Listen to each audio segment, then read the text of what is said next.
चालते जाऊ दे. काय करते ग तू? नैना ताई, काय करता? जरा इकडे या. नैना ताई, काम झालं तुमचं? चला मॅडम आलाय तुम्ही आता. हा चला मग बसूया. चला. ताई पहिली ती शाळेत जात होती आणि आता का घरी राहिले? आता ना तर मला काम भरपूर आहेत आणि माझ्याकडे मिळण्याचे जे उत्पन्न आहे ते कमी आहे, तर मग मला तिला मी पाठवत नाही आणि घरी ठेवते आणि मी माझं काम करते. तिला घर सांभाळायला सांगते. म्हणजे तुम्ही बाहेर जाता का कामाला? मग मला जिथे भेटेल काम तिथे करते. ताई तुम्ही कामाला जाता, मग यंदा शेती नाही केली तुम्ही? हो, शेती करली, पण त्याच्यात मी जे भात बियाणं वापरलं ना त्याच्यातून काही हे झालं तर मग मला उत्पन्न कमी मिळालं. म्हणजे पीक बरोबर आलं नाही. हा, मला ना उत्पन्न कमी आलं. घरचं बियाणं वापरल्यामुळे त्याच्यात काय मला पीक मिळालं नाही, तर मग मी तिला शाळेत पाठवलं नाही आणि घरची कामं तिला करायला सांगते. मी बाहेर कामाला जाते. ताई तुम्ही आपल्या पद्धतीने शेती लावल्यामुळे तुमचं पीक कमी आलं, तर आता मी तुम्हाला जशी पद्धत सांगते, पीक आपलं भात आपलंच, पण त्याच्यावरती काही प्रक्रिया करून आपण त्या पद्धतीने जर पीक ते बी वापरू शकलो तर पीक चांगलं येऊ शकते. मग मी तुम्हाला आज पद्धत सांगते कसं आपण बी प्रक्रिया करावं आणि ती पद्धत आपण उद्या करू. ताई तुम्ही मला जी पद्धत सांगितली ती मला पद्धत आवडली, पण त्याला लागणारं साहित्य मला सांगाल का तुम्ही? हो, तुमची जेवढी जमीन असेल त्याच्यासाठी लागणारं बियाणं असेल ते भात बियाणं आणि मीठ, त्याच्यात एक अंडा, गोंदपाट आणि पाणी आणि एक आपल्याला बादली लागेल. एवढं साहित्य तुम्ही गोळा करून ठेवा आणि जी प्रक्रिया करायची आहे ती आपण उद्या करूया. ताई तुम्हाला जे मी साहित्य सांगितलं ते तुम्ही गोळा करून ठेवा. उद्या येताना मी माझ्या बरोबर बीजामृत घेऊन येईन आणि उद्या आपण ती प्रक्रिया करूया. हो. नमस्ते ताई, मी तुम्हाला जे काल साहित्य सांगितलेलं ते जमा करून ठेवलंय का तुम्ही? ताई आलंय. ते काल तुम्ही जे सांगितले ना ते मी तयार करून ठेवलेलं आहे आणि माझ्या दीदीला पण मी बोलवलं आहे की मला येऊन त्या भाताचं प्रक्रियेचं हे सांगणार आहे, तर ते सामान रेडी करून ठेवायला सांगितलेलं आहे. ते मी त्यांना पण सांगितलं. आणि माझं पण पीक खराब झाले, मला पण थोडं शिकायचं आहे बीज प्रक्रिया कशी करतात, त्यासाठी मी आले आहे. ताई तुम्हाला साहित्य सांगितले ते जमा केलंय ते जरा घेऊन ये, आपण त्याच्यावर बीज प्रक्रिया करूया.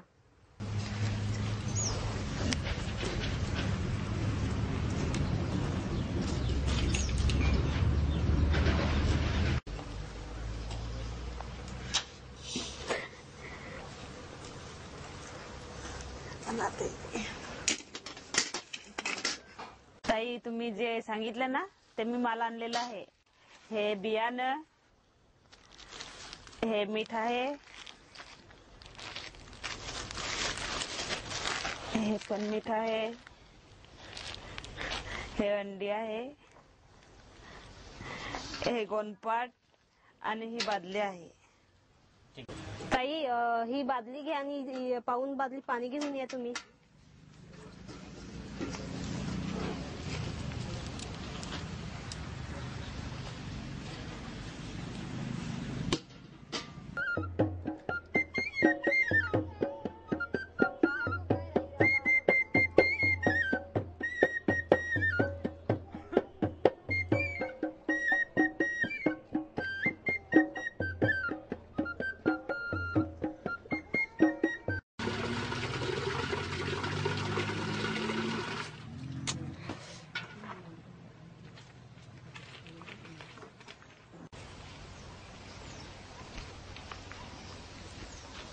ताई हे घ्या, पाणी आणलं.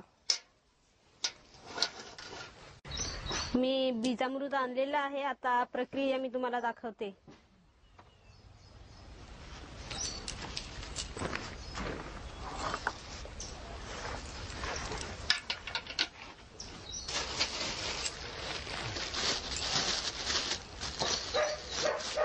चला आता आपण बीज प्रक्रिया करू. हे अंडा आहे, हे मी पाण्यात ठेवते.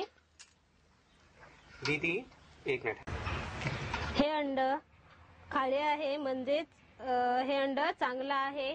आता हे अंड जोपर्यंत वरती येत नाही तोपर्यंत मी ह्याच्यात मीठ टाकत राहील. हे अंड खाली राहिलं म्हणजेच हे अंड चांगलं आहे. आता हे अंड जोपर्यंत वरती येत नाही तोपर्यंत मी ह्याच्यात मीठ टाकत राहील. पण ताई, आपण पाण्यात मीठ का टाकायचं? पाण्याची घनता अंड्याच्या बरोबरीने यावी म्हणून आपण त्याच्यात मीठ टाकणार.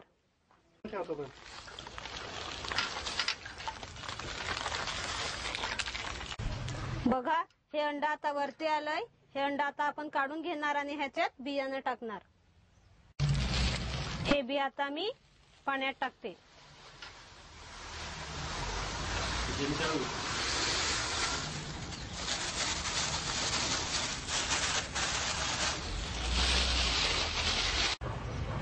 आता हे बियाणं मी हलवते.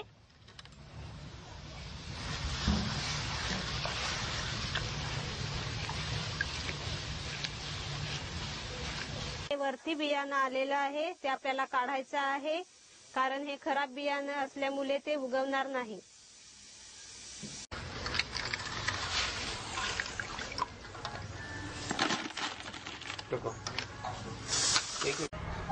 हे पाणी आता आपण ओतून देऊ आणि राहिलेलं चांगलं बियाणं 2-3 पाण्यात स्वच्छ धुवून घेऊ. ताई, मी जाते आणि ह्या बादलीत पाणी घेऊन येते. पाणी टाका. हे बी आता आपण 3 पाण्याने स्वच्छ धुवून घेतलेलं आहे.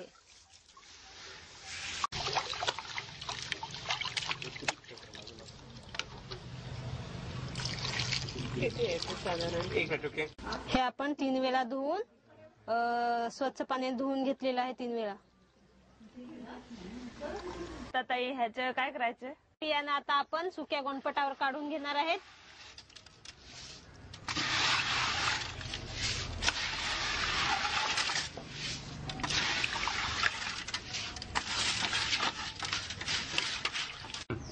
हे बीजामृत थोडंसं घेऊन पूर्ण बियाण्याला आपण मिक्स करणार आहोत. हे बियाणं आता ह्या गोंट्यात बांधून आपण 24 तास सावलीत ठेवणार आहोत.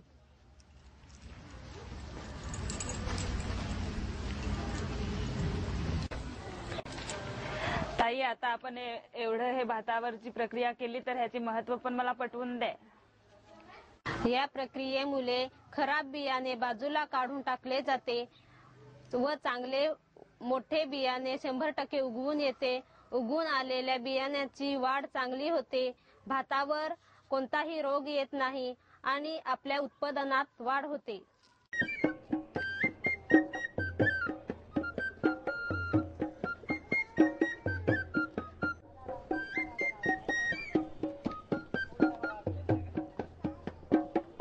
ताई, तुम्ही जी पद्धत सांगितली ती आम्हाला फार आवडली आणि अशाच पद्धतीने आम्ही ह्या वर्षी आता लागवड करणार आणि पुढे पण अशाच पद्धतीने.